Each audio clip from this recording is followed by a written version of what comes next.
Isang napakagandang hapon po sa inyong lahat. Narito ko ngayon para sa update ng mga lotto result ng PCSO.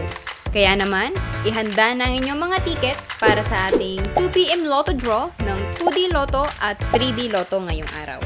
Huwag na nating patagalin pa. Here's our lotto result. For 2D Lotto, the winning numbers are 4 and 10. In exact order. Pwedeng manalo ng 4,000 pesos pag nag-match ang iyong mga number in exact order.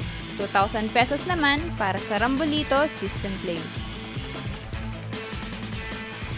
Para naman sa 3D Lotto, the winning numbers are 3, 3, and 8. In exact order. Pwedeng manalo ng 4,500 pesos pag nag-match ang iyong mga number in exact order.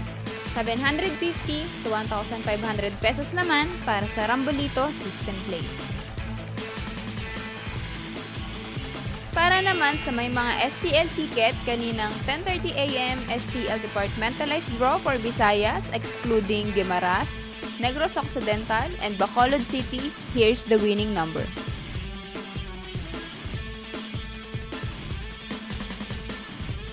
And for 10:30 AM STL Departmentalized Draw for Mindanao excluding Davao City and Zamboanga del Sur, here's the winning number.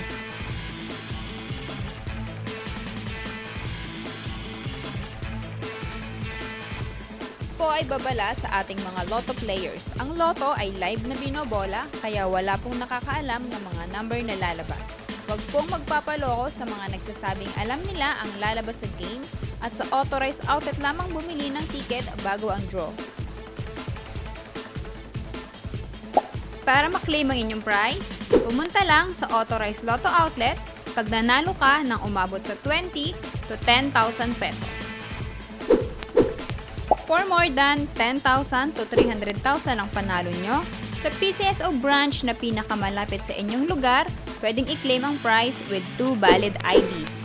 At kapag ikaw naman ang jackpot winner, i-present ang iyong ticket with 2 valid ID sa PCSO main office located at Shaw Boulevard, Mandaluyong City.